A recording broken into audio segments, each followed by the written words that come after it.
माल गनीमत ना किश्तर की शय।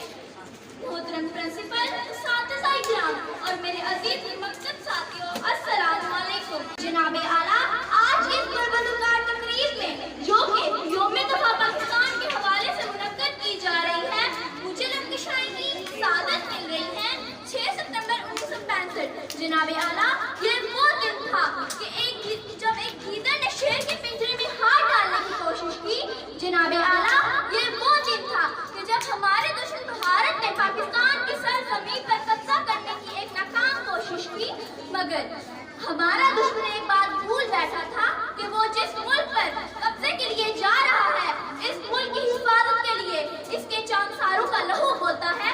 जनाब आला, दुश्मन भूल बैठा था कि वो जिस मुल्क पर कब्जे के लिए जा रहा है, इस मुल्क की बुनियादी रियासत मदीना पाक की तरह ला इलाहा इल्लल्लाह पर रखी गई है। जनाब आला, अगर इन तारीख के औराक पलट कर देखें तो ऐसी आदाद मिसालें हमें मिलती हैं जो हमें ये साबित करती हैं कि फतह लहू मांगती है, और ये लहू ही है जिसकी वजह से कारी अपना रुख मोड़ती है।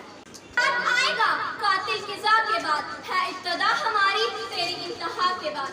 सामईन, इसी तरह जब बर्मा में छोटे मासूम बच्चों को जिंदा जलाया जाता है तो कातिल एक बात भूल जाता है कि लहू बोलता भी है। जब फलस्तीन में नौजवानों पर गोलियां बरसाई जाती हैं